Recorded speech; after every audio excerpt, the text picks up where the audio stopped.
Survival horror has come a long way compared to what it was even just 9 years ago, with titles like Resident Evil and Silent Hill finally gaining the trust of the mainstream after nearly a decade of disappointment and missed expectations.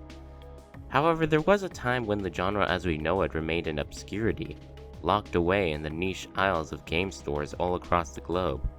And while there are a lot of titles I could pick, I decided to pick one that stuck near and dear to my heart. And that would be Clock Tower.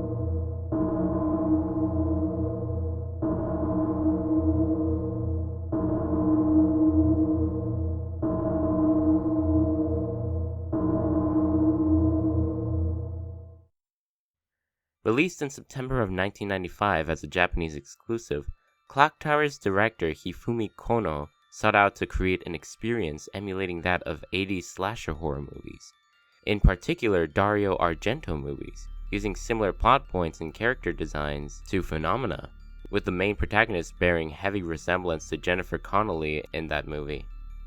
And it was well received generally by most magazines.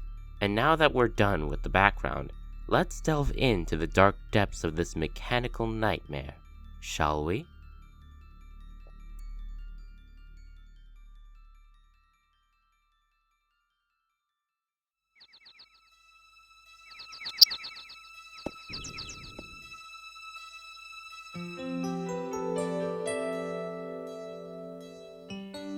The game starts with Jennifer Simpson and her friends moving into their new house after being adopted by Mary Barrows, the head of a wealthy family who lives in a secluded mansion known only as the Clock Tower.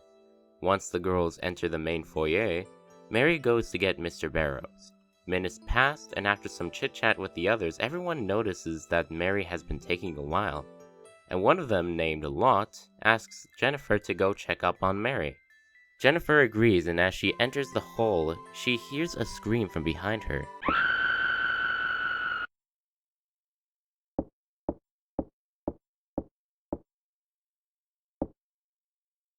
With the lights now turned off and everyone gone besides her, this is where the game starts.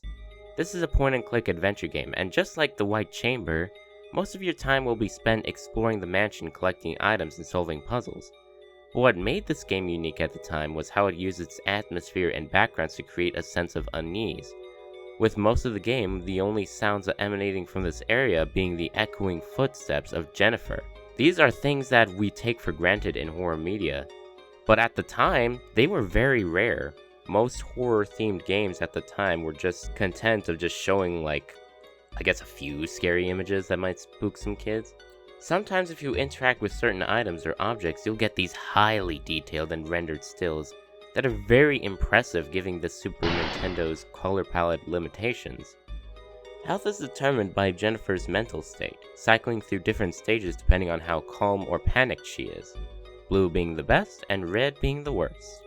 Sometimes there will be scenarios where it'll start flashing different colors, in which you'll need to mash the B button to succeed. You have the ability to run, however the game actively discourages you from doing this, as it decreases your health in very little time, and in some cases it can just deplete your health all in one go. Early on you'll come across two doors, one leads to Anne and the other leads to Laura. Regardless of which one you choose, the door you pick will inevitably lead to their untimely demise.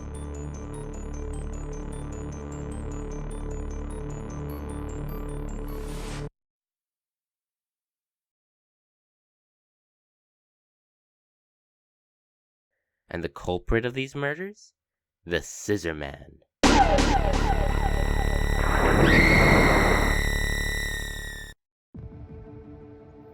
The Scissor Man is the main chaser of this game, stalking you relentlessly as you play through the game. He'll appear in random spots that are randomly generated each time you start a new game, And these encounters can end grisly if you're not quick on your feet, or if you just get unlucky. There are some ways of countering him.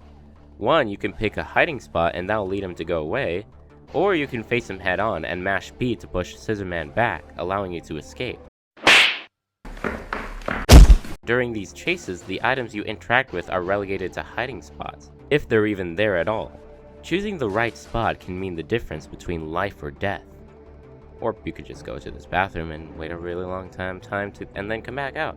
On a first playthrough, these are absolutely heart-stopping, as depending on where you are, you'll have to run around the map for a good while to find a good hiding spot. This game has an ostensible list of endings you can achieve. 8 are listed in this menu from A to E that will be completed as you achieve each ending, with a hidden 9th being S. In order to get these endings completed, you will have to do multiple runs of this game, and things can get shuffled around quite frequently. Items that normally appear in one room will appear in another. Room locations will somewhat shift around, though they won't stray too far from their general location. And certain events will disappear or will no longer be accessible through normal means. It's actually quite exciting to go back and experience things that you didn't on your previous run, and sometimes you can accidentally run into something you never knew was there one playthrough ago. But sometimes getting to see the new exciting stuff means you'll have to deal with a bunch of the bullshit that was tolerable on the first playthrough but get exhausting as you keep restarting. The main culprit to this is the turtle crawling speed this game is in. Now I know that slow paces tend to be better at evoking tension and building suspense, but let's say for example you decide to go upstairs. Whilst you're going upstairs, you realize you missed something downstairs, but you can't go back downstairs until Jennifer has finished her walking animation. And so you go downstairs and, well, you see how fast Jennifer likes to take the stairs. And God forbid you start running low on health, because if you run low on health, you have to press and hold the X button, wait for Jennifer to do her Seiza animation, let go, and just wait. For a really, really, really long time. And you want to maintain your health because you never know when or where a button mashing event will occur next. And depending on where your health is, it will be an instant kill, not even giving you a chance of survival. And now here's something that really pissed me off when I found out about this. On most guides, they claim that in order to achieve the F ending, you have to not look at the father's note, or get captured, and to not walk at the end of the screen to talk to Lot. But whenever I got captured on a playthrough, I would still get this ending and I can't talk to Lot, since because I got captured, she's not there. So you know what I missed? You have to read the note in either the mural or the library that talks about the clock. These two events are critical for determining what ending you get, and very few guides even bring this up. It's not a major thing, but it is annoying how such an important detail is overlooked like this so frequently. With all that said though, these are really the only complaints I have with this game. Even so, I did still have an overall enjoyment of this game replaying it all these years later. This game doesn't have much in the way of a concrete story, as most of it is shown rather than told. However, there are some interesting bits of lore and story revealed. Remember Mary Barrows, the one from the beginning that adopted all of those girls?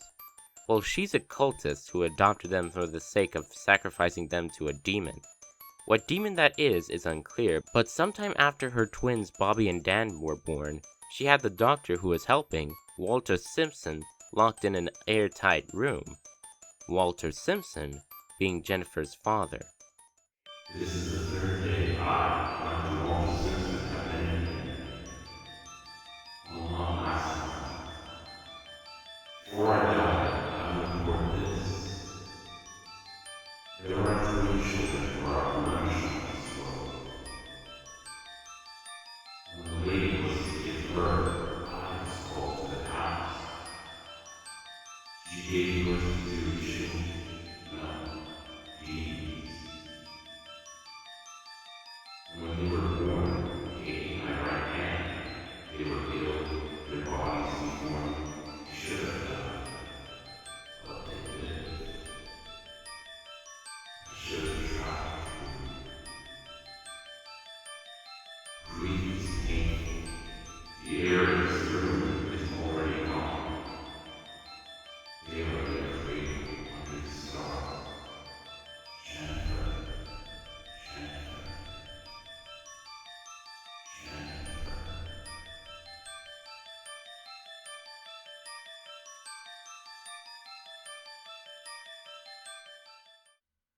After an altercation, Mary locked up Simon Barrows, possibly feeding him some of the human sacrifices as he was left to rot in a cage. And the Scissor Man that's been chasing us this whole time? That's Bobby Barrows. So if that's the case, then who's Dan? In the last stretch of the game, Jennifer comes across a gigantic red curtain. She opens it up to reveal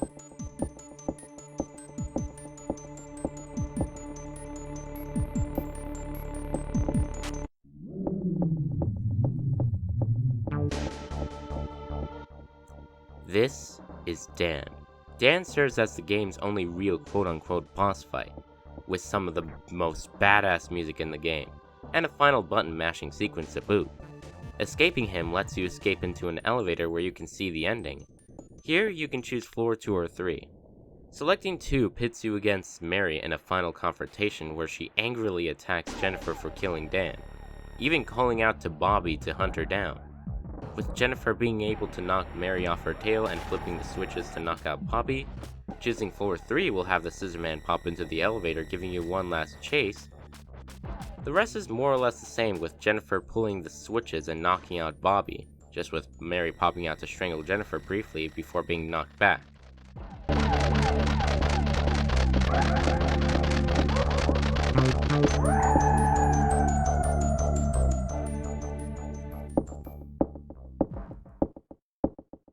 And in the end, Jennifer is able to escape the nightmare either by herself or with a friend and walk to the edge of the clock tower.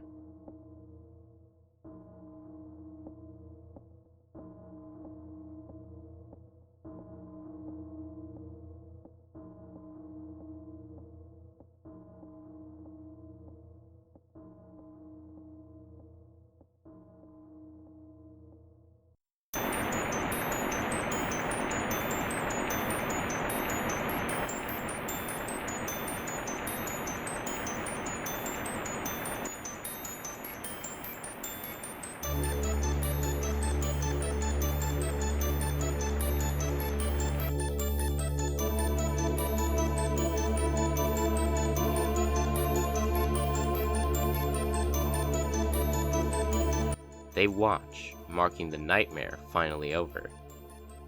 Now before I end the video, I'd like to mention a few things. First of all, the version of the game I played is an English patched SNES release of the vanilla version. There are a lot of different versions to go over, so I'll give a brief rundown. There was a PlayStation version that was released as Clock Tower: The First Fear, which added more events, quality of life improvements, and faster general game speed.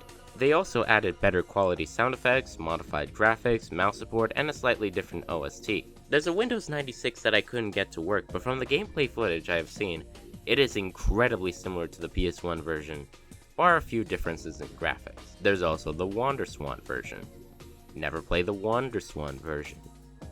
On top of the harder to make out graphics, this version arguably has the worst sounding audio out of all the versions.